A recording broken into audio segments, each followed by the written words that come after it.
Hello, everyone. Welcome back to Move for a Movement. I have with me today Erin Carlisle Norton. She is the founding director of the Moving Architects, and she does hosts the Movers and Shapers podcast. There's a lot of other great work connecting people, doing her thing out in the dance world. So thank you so much for coming on today, Erin. Thank you for having me. It's nice to see you. We've known each other for a few years, kind of here and there, and it's always nice Right. to see you and not just hear you or, Yeah. type to you. So it's great. Yeah, Thanks. part of what I do. It's just nice to see people Yeah. in the field and talk to them. Yeah, so I often like to start just kind of getting an idea of what different dance companies, different organizations, people I talk to, like what the mission is, what they do. And I always think mission statement is an interesting way into that. It's very carefully worded, like very purposeful. So just to say from your website, the Moving Architects is a dance organization that focuses on connecting people intimately to dance through community-based and collaborative projects and programming in the areas of performance, education, and public discourse. I am curious how that mission evolved. Yeah.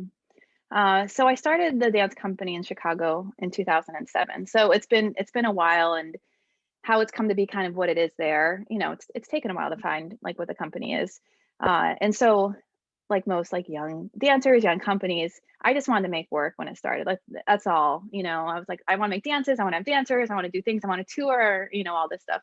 And I think what started to happen as the company got going was the sense of community became really important. So it started off with just the dancers, and the dancers I chose and I worked with, especially the first few years, we were all kind of the same age. And now I'm, 15 years older than everybody, but at the time we were all the same age, and really deep friendships formed, and those translated into rehearsals, right? So I felt like the work was personal. The work, we were really connected to each other. It had like a different energy and feel to it, and it felt like we were doing really important work with each other. And so that felt stronger than a performance on the stage. And so from there, I think we just I say we, because it felt very, in those early years, it felt very much like we were doing the company together, like launching it together. And so we started getting, some teaching projects, going into like local communities and that sort of thing. And those projects just felt so good, and I look back at some of those early ones, and we knew what we were doing. Everybody in the company, we all have degrees in dance, everybody taught at varying levels, but we were still like very inexperienced working with groups. But we just like rolled with it. And I think we were really bold, this first few years, like going into a couple of university settings. And I remember a show we had at a theater with people with disabilities, and just working with them. And we just dove in, like we didn't kind of question ourselves or our methods. We just, all the knowledge we had, all the love for dance we had, working together as a group. So from there, I think it's just continued, so I was in Chicago for, I don't even know, 5-6 years, something like that. I went to grad school, kept the company going in Chicago. I went to grad school at Ohio State, so I was in the Midwest still. And then I decided, I had that New York pull, right? That thing that pulls so many of us. And so I moved to the New York City area. So I am in New Jersey, but the company is I call it like a New Jersey, New York City based company, just because I live in New Jersey, and a lot of like my community work happens in New Jersey. So it's just felt organic, having this community feel, having collaborative projects has always been my thing. Working with different artists. I have a very close collaborator now. Her name's Gwen Charles. I've been working with for a few years. And I found her because I had a show in Montclair where I live at the art museum, and she came to it, and we met, and like we've been working together ever since. So in terms of that, community collaboration is super important. And then the discourse part, it's funny because when I first started the company, I hired an arts consultant. Her name's Linda Solitaire. And I wanted to do it right. I wanted to do it big. I just wanted some help, really. And somehow I could afford it. I don't know how. And so I worked with her to kind of develop the original mission statement. And she ended up becoming the board president, and she's still a really, really good friend. And at the time, it was like, you have to have something about discourse in there, because that's part of grants. You have to show you're talking to people, educating people. And I was like, okay. And so that word kind of got thrown in there. And once I started to understand what that meant, with that connecting with people, audiences, and that sort of thing, we did a lot of, showings and with a loft rehearsal space we were in. We did these community showings early on in Chicago, like right away. We got funding for it.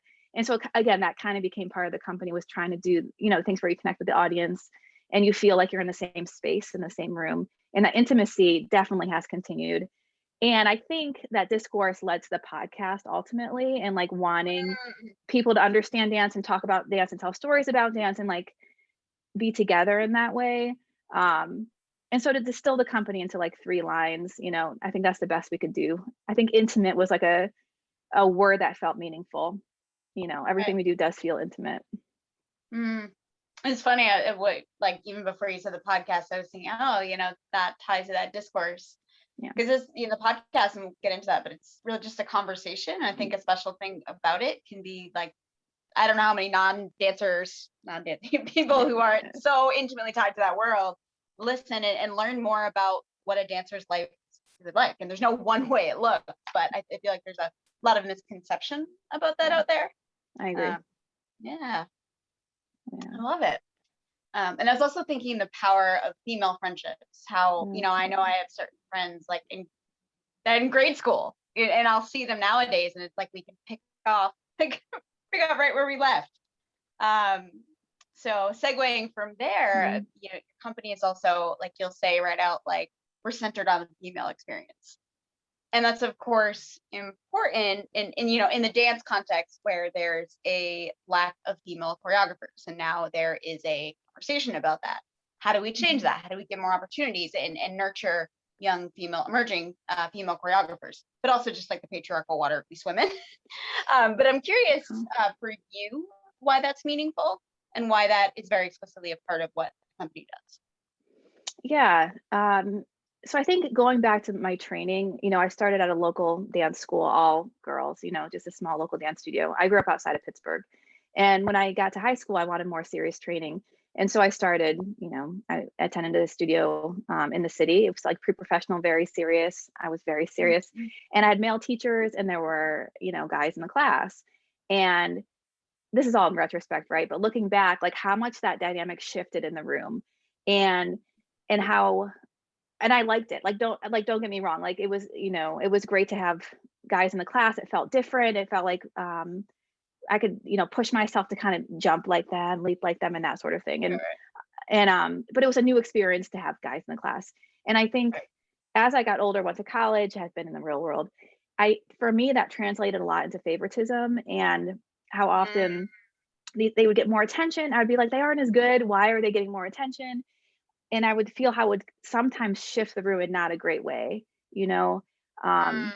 and to be like kind of frank about it, whether they were gay or straight doesn't matter. It was just like having like a different, like feeling gender in the room change things, right? Right. Yeah. And so with this, I, started the company in Chicago, and at the time, it felt to me like I wasn't legit unless I had guys in the company. Like all the people who didn't have money and like weren't at a certain like status were all female, because in Chicago it was definitely all females coming to my auditions, even though I didn't specify it. And all the guys had jobs, like they weren't going to, kind of audition anymore. They didn't have to, they were just called, right? And so I was like, okay, we're all female, sure, great. And I didn't think much about it, and it was just kind of the default.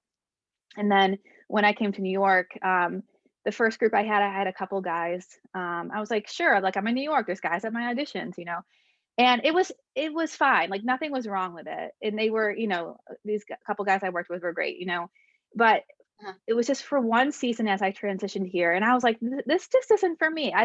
It changed the room. I didn't like in my choreography dealing with those relationships. I had like no interest in them. And so I was like, okay, I'm kind of done with this. It just didn't suit me. And then I kind of re-auditioned and reconfigured the company, and I came out with like a very strong group of women, very similar to that group I had in Chicago. Like they all became excellent friends. And, one of them has been dancing with me for 7 years now, Bailey, who came from like this decision to be all female. And then from there, the work got deeper, and it got more about like female struggle, the female body, female relationships. And like, I just like dug into that, because I feel I could say this, I believe in the female form, the female experience, and this is what I want to be. And I think New York gives you the opportunity to do that, because there's so many kinds of people. And there's so many dancers who are really good. And so you can make choices about your work and the bodies in your work. And so I just embrace that. And I mean, I have a son, I have a husband, like, I'm I'm okay with guys and men and like, uh, but for me and my work and, what I want to do, that's just what feels right to me, Mm. Yeah. Yeah, it's interesting. I don't know if this is what you experience, but like once you do bring a man into a dance and there's a woman, romance will be in the air, even if Yeah. that's not what you're interested in exploring. Yeah. And then you can end up working to like have that not there, and then that can take away with what you're actually trying to say. So Yeah, I just wasn't yeah, that's interested in interesting. that. And costuming too, right? It's like, oh, like then you have to think about like gendered costuming or not, or I just wasn't interested. I'm still not interested in that, so Mhm. that's who I Yeah. am. Mhm. And as an artist, like typically if you force yourself to explore something you're not interested in, that doesn't come out too well. It doesn't come out too well. Yeah. Usually not a great idea. Yeah. um, yeah. So we mentioned the podcast, and I, just to drill down on that a little bit more, a couple of things I've noticed, like I mentioned, um, you ask them great questions, but I feel like more so you sort of just let the artist on hand tell their story. And I also notice a diversity of people you bring on, not just in terms of race or ethnic background and things like that, like things they're interested in, styles of dance, from concert dance and the academic world, all these different kinds of areas of the dance world you bring people in. Um, and I'm wondering if both those things, letting the artist tell their story in the diversity in a multifaceted way, are those things intentional? And if so, how have you created them? How did you kind of come to that? Yeah, I'm curious what you think there. Yeah. So when I started the podcast, I mean, it's been a few years now. I didn't mean it to maybe last as long as it has actually. Uh, at the time, there weren't any dance podcasts. So this was, I think it was, I wish I remember now. I want to say 2015. It was a while ago. Um, Mm, and podcasting was kind of just becoming more of a thing too. right, And there had been right. a couple that had stopped and maybe a couple other kind of different styles of podcasts, but there weren't any interview podcasts. And I've always been really into interview podcasts like Terry Gross with Fresh Air, like Mark Maron. And and Mhm. and those two have very different styles. So there's, the radio Right. interview, right, where you ask the Uh, questions. And then there's like the long form where people can kind of just talk and go on and on a little bit.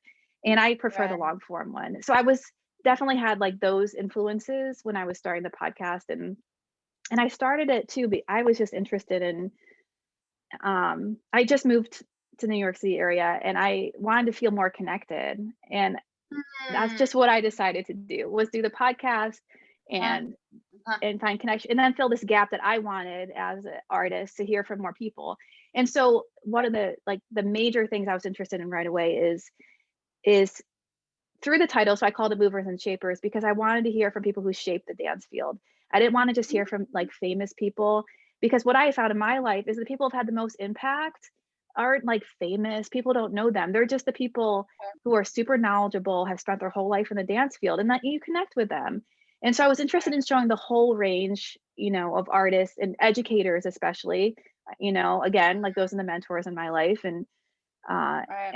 and like they don't get a chance to like they don't get to have a magazine article on them. They don't get featured maybe. And like they deserve to also, because a life in dance it can be so many things. And so alongside wanting to, just find people who shape the field, whatever that may be. Mhm. Um, I also wanted um, to show this range, as you said, of like diversity, different kinds of people from all different areas. And so at first, the podcast stayed in, New York City because that's where I could record and bring people in. And now because I record online like everybody else, it has expanded more and more. And I hope to continue expanding it. It's a process, Right. getting guests, and I get them through a variety of ways and that sort of thing. Um, so that said, when I first did start doing the podcast, I had all these questions lined up and I was like ready to like interject or, be an interviewer. And it felt so not natural to me in any way. I felt like I was interrupting them. And one thing I really didn't like is when I would take them by surprise and it stopped their train of thought. And so what I decided to do is just, I don't even think I made a decision, was just let them talk. And then if they paused, like, of course I have a question, like I'm in the dance field, like I could easily ask them anything, it's never a Right. struggle to be like, oh, what should I'll just ask them something, or they left a hole and I feel like I want to ask about the thing they didn't mention. And so by doing this is what I love. People kind of get into a trance, you know, and they're talking about their life, So I just interviewed, the last one I had up was Megan Williams, and she danced for Mark Morris. So she's talking about touring in the 80s. And and you can just see something come over their face when they're like in a different time and place. And I don't want to Right. interrupt that. Like I want them to just like keep going and keep going, And so it also relaxes them. So you just get more out of people. And so that's kind of where that came from. And I just let it go. And some people talk and talk and talk and talk. And some people, I do have to like, keep asking questions. And both ways are totally fine and great. So it's been good. And just to say like one more thing about the podcast, again, like I never thought it would last this long. And luckily I've been getting enough like funding and like, people are interested enough where I do keep it going. Right. It's a lot of work, obviously you know this from doing this. And but I think it is a service to the field. And I think it's also an archive. So you can listen to any episode and everybody's story of where they are is so different. And that's another thing I love about it. I want to be a dancer. Okay. But like these paths or like what you find instead, I love that, oh, I became an educator and I'm head of a dance program. I never thought that would happen. And like, it's like so rewarding. So you just hear the pitfalls, like the joys, like all this stuff. And I just like sit and like listen, while I'm Right. talking to them. So it's been good. Yeah. It's a lot of work, but Megan, it's good. Yeah. Megan said it, and I've heard many other guests say, like, thank you for this opportunity to just think back on my story. Like they enjoy that, getting into that trance. And I've had people like ask me about my story, like, college kids be like, how'd you get to be a dance writer? And I'll like, and I'll go back and think of it and write it out. And it's really interesting to like, wow, that has been my journey. Like, because otherwise we're just so busy in life that we don't take that step back to think about where we've been, how it all happened. Yeah.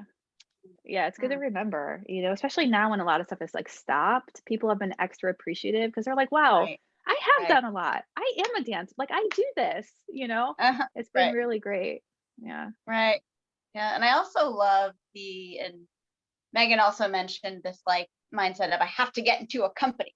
I'm gonna have a life and dance. I'll be in a company, and how the field is questioning that. And you said like there are so many ways to live a life in dance, and I think that's another thing that the podcast really demonstrates. Illustrates of all these people doing all these different things. They're not all in Alvin Ailey. Yeah. Or it's because like how many people are in these like nationally known companies? There's so many people out there just want to live a life in dance. Like the math of it is Yeah. And not everyone is interested in that life either, and that's okay. Like it's that process of knowing what's okay and like letting things go too, which I find fascinating, Right. Yeah. Right. Interesting. I love it. Kind of on that note about different people dancing and being involved in dance, the community movement project has been kind of fun to see how that's evolved, just watching the company, what you do. I am curious about how that developed. Sure. It's so funny when you think back to how things started. Right. And it's foggy sometimes, but I was thinking of how it started. I think two things happened at the same time. I started going to a church where I live, Central Presbyterian Church in Montclair, and they're very into social justice and doing things for the community and connecting with the community.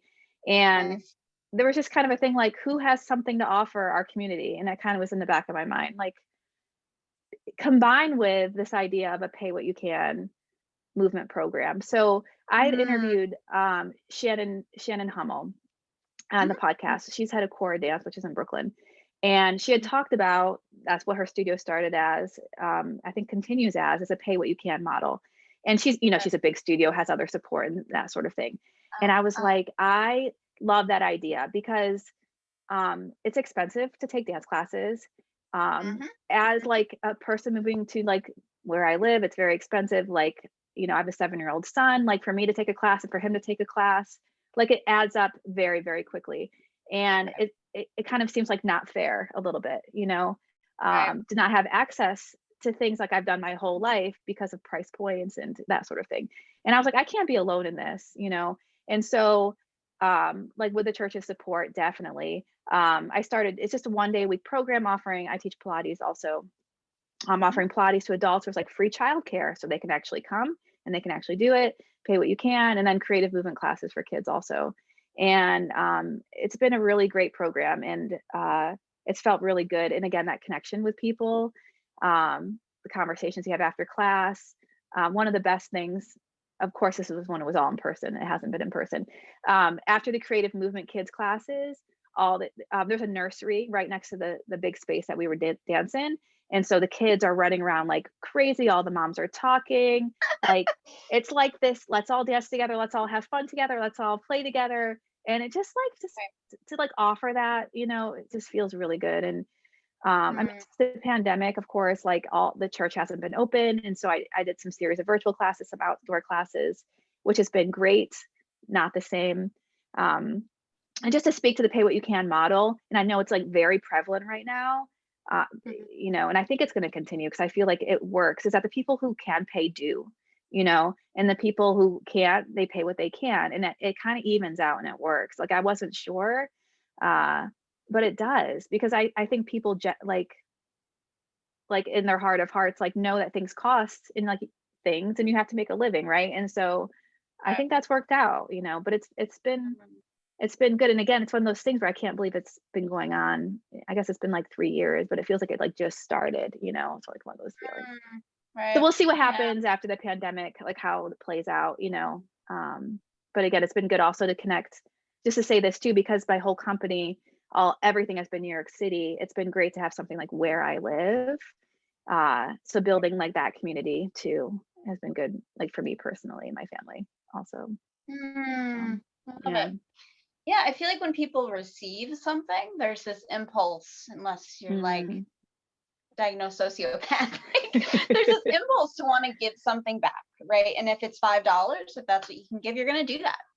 Because also no one wants to feel like they're not like they're like I hate the word moocher, but like they're Yeah, taking yeah, and not yeah, giving, no one likes that feeling. yeah, So for sure. Yeah.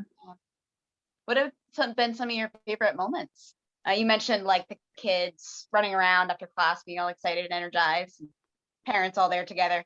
Yeah. But yeah, would you have like a favorite moment or two from the series you wanted to share? Well, I think there's just something like for me personally, there's a lot of like former dancers, like, or I should, Mm, they might dance again, I don't know. But people with kids who were dancers in New York who have moved to where I live, and they feel like because I'm still in the dance field and like they have their kids in the nursery, they're in my Pilates class, like they feel like I don't know, like they're still like they still got it or they're still connected to mm, these different communities. I don't know how to explain it, but there's something about those conversations after the class when the kids are around. I don't know. You'd think it'd be like me teaching the kids and stuff themselves, but it's not. It's like the conversations. Like that's what sticks with me. right. Yeah. Or feeling like I help I think them. right. And Yeah. I think, you know, a good number of people, that's what really keeps them in dance. Like, Yeah. Yeah. there's the exhilaration of movement, the joy of movement, but the community that you also find is Yeah. it's something that you don't want to leave and it keeps you coming back. I mean, that's what everybody misses so much this last year, right? Is Right. yeah, we miss dance class in the studio, but you miss like everybody together dancing and hanging out before and the hang out after and like being a part of something in person. Mhm. It's Right. just such a loss this year. You can just feel it. That energy in the rooms can't be created another way. When everyone's in a warm up together and the Hmm. music's going and the teacher's Yeah. like, 5, 3 down. Oh, I love Yeah. it. I miss it. Mhm. Zoom is If you not cutting it anymore for me in rehearsals. well, Yeah. I think we're over the hump, maybe. Yeah. See. seeing the other side, maybe. Yeah. Yeah. Yeah, and that leads into kind of, I feel like, the elephant in the room question, addressed a little bit, but how has the company shifted course to keep the mission alive through this time? What have you done in particular to keep it all alive? Yeah. So this last year, on one level, we tried two sets of shows where I live in Montclair to kind of build a community here. One was in Mhm. March, supposed to be this lovely event, like, wine, food, all this stuff. Of course, it was canceled. And then I wanted to try again, and it was an outdoor in these beautiful gardens. Of course, I had to cancel it because that's whenever all this stuff, the governor announces stuff, canceled that. So I'm kind of done with like trying to do that for a little while. But what has happened in kind of, I'm not, so what's happened in its place, we did a commission for Ramapo College, which is in northern New Jersey. They put on some outdoor performances, and we were a part of that, which was great. So we have this big bubble idea that we've been using for the past few years in various ways. And it's just an inflatable It's very plastic cool. that's Everyone. been taped It's together. very cool. So you saw, I think, the first iteration of it in a piece. We've Right. used it a few different ways. So Gwen and I have been using it. And I had this project in the works last year. We had all these residencies lined up where we had made it a bubble like the size of, like, I'll say, like a small gym. That's maybe exaggerating, but imagine it that big. The idea of the project is that it was like an installation where we were inside of it. Audience members could come inside, projections, dancing, all this stuff. They leave, it deflates, there's something on the outside. It was all about memory and perception, like projections, props, all this stuff. Mm, And now, like, the idea of everybody being in like a closed in inflatable thing is like, like that's not a little gonna happen. scary. Yeah, So that project, I don't know. I don't know if it will be touched. Just that idea, it will take many years, I think, to make that happen. But the idea of the yeah. bubble stuck. So we ended up making these two small bubbles that one person can dance in. And then we worked on Zoom and outside, and then we made this dance, made very differently than anything else I do, just because we're not in a space together. But it was great to have that project to do. And then also great is I've received a fellowship last year from the state of New Jersey, and they wanted to have a concert with all the people who won the fellowship. And so this wonderful thing has happened where this it's called the South Orange Performing Arts Center, or SOPAC. They were presenting the show, and they had a camera crew, like 5 cameras, a producer, all of these things, and they taped us on the stage doing 2 pieces, which will be performed next month. And so working towards those again, it's repertory work, so it was already set. I have some new dancers though in it, and so working on Zoom together, and then we had 2 days of full rehearsals, all tested, et cetera, which was fabulous. This was just a couple weeks ago. And then we taped it, which was like a fabulous experience too. Because how often do you get like 5 cameras and you get to point at the angles you like, like when does that happen? Right. So that's been great, like working towards that. And then also during this time, I have a history of, a lot of mostly editing film, like doing small film projects myself, but I bought like a nice new camera, and I'm working on film projects for the dancers. And so I decided I am not making choreography on Zoom. It's makes no sense to me. You can't do partnering. It's awful. It's awful. And but I need to keep, doing all this. Like I just have this need to keep making Right. and all this. So I decided to work on these solo projects with the dancers where I'm kind of shaping and defining what they are. So we went through this process of improvisation and kind of setting and watching and finding different themes. And so I'm like a facilitator, that's the word. And everybody, so there's 5 of us working on these solo projects, and we've given each other feedback. But essentially, the dancer, it's like, they're taking agency over their project. So, like their costume, the music, we're guiding the movement. And so they're kind of developing their own solo project, and I'm taping them and I'm editing them. And in June, we're gonna have like a virtual show. I'm gonna call it like, it's like a collage of things, because I'm over watching, like, just sitting and watching dance films. And so it's, they're kind of all these short little things put together in a show that like shows who we are. I'm doing a Mm, solo in a bubble, because I just like feel like there's like one more thing left of me in a bubble being filmed, because that's one thing we did not do, was like inside the bubble with the camera. okay. Um, so yes, so in that sense, we've continued, and I just I know we're a company that has to work together in the studio, and so I'm just going to find other things to do until that can happen again. Um, Right. and then, the podcast has continued. Community Movement Project has kind of continued virtual, in person, outside, and um, so that's the company. I mean, it feels like a memory of like what it was like before. Like it feels so long ago. Because Mhm. right before everything shut down, we had done, you remember these things. We'd done APAP in January, so we had all this work ready. And Okay. then we did a collaborative project with a visual artist, and a gallery in Kentucky, and then in New York City, and like with an installation piece with fabric on it and stuff. So like we had like so much momentum after those things, and like more stuff was like in the works, and then but again, that feels like 100 years ago at this point. So, but I feel Mm, fortunate. I feel fortunate, that we can keep going, and just in different ways. Um, right. and the dancers are, they've been super hungry to dance and Mm, to move and to like be together, and uh, that's where we are right now. right. So It's interesting as some dancers will be like crave it, but also want the break and be like, I don't want to do class over Zoom. And some are like, yeah, anything I can get. Like, I'll take class, I'll do anything. It's interesting to see the different kind of reactions yeah. for different artists.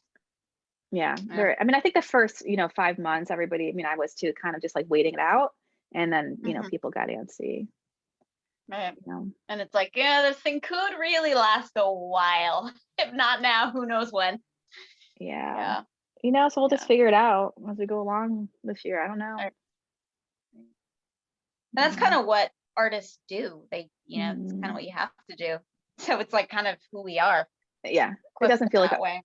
a new feeling, you know. Right. Right. Right. Yeah. It's interesting also you're talking about your collaborator and Gwen and how that's like sort of a value of the company to bring Mhm. in all those collaborators and the place of the visual and the props and the fabrics and like I'm thinking of that piece that you showed at the triple bill at the dance complex. Uh-huh. It felt like I think I remember you. It was like kind of a female Lord of the Flies, like that kind of a Yeah. feeling.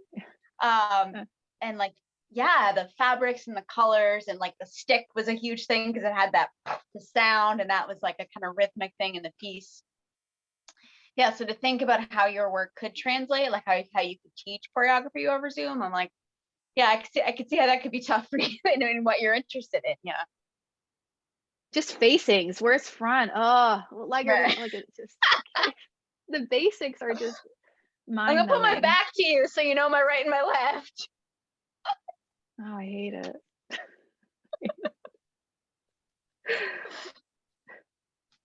Yeah, Yeah. commiseration. Hey, I think that's all I have. If there's anything else you wanted to share before we sign off, check I out was the just Moving Architects, the website. Support if you can. I'll throw that in there real quick.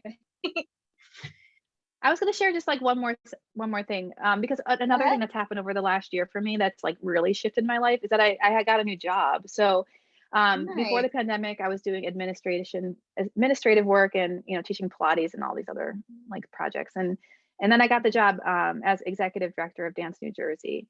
So Dance New Nice. Jersey is like I'll say equivalent to like Dance NYC, like that sort of Right. service organization. So now I'm in charge of it, and it's been like fabulous. So that's opened up like my Nice. community and my world, and it feels like I can be more in the dance field in new ways, and Mhm. and now I'm like connected in New Jersey to people that I didn't even know before, even though Yeah. I've lived here for years, so that's been like a really nice thing for me in this last year that I didn't see coming. Right. It's funny. It's Yeah. like there are these connections that do naturally happen. Like the dance world is big but very small. But you Mhm. can also like kind of live side by side with people in your field and Yeah, not know them for years. And I'm like, how did I not know? Like, I know I'm all just these meeting you people I met. I'm like, how now. did I not know you? It's because I was so focused on New York City that I didn't, I wasn't connecting in New Jersey. So Right. yeah, it's good. That's amazing. You do a Yeah. few things, just a few things. Yeah. Well, But I my guess son also, that's it's been challenging because my son, He's in virtual, Right. he's been in virtual school this whole year. So he's been home the whole, and he just went back this week. It's only like, a few mornings a Nice. week. So time has been a challenge. A lot of people like they've had more time now than ever, but I have the complete opposite. Hats off to working parents, especially working mothers. Yeah, it's rough. It's like a real problem now, like women leaving the workforce. You have I completely weak understand male why. voice. I completely Yeah. understand it. Yeah, it's just a Yeah. lot. I only have one. I only have one. Right. Right. Oof. Well, all my hats off to parents of little ones nowadays, for sure. Yeah. Yeah. But I feel like that's also nothing new with artists, is like having your tentacles in 8 million places. Yeah, I feel like I've been doing this since I was like in high school, like honestly. And Oh, we, it's a we make it work. funny reflection, right? As you talk about your life, like, oh, I've been doing Right. this my whole life, this Yeah. juggling and time management. So The thing for sure. yeah. All right. Well, thank you so much again for coming on. Thank you everyone for tuning in. If this conversation resonated with you, like, comment, subscribe, all those good things. Share it with someone you think it would also resonate with, and we will see you next time. Thank Thanks you. so much. Thank you, Catherine.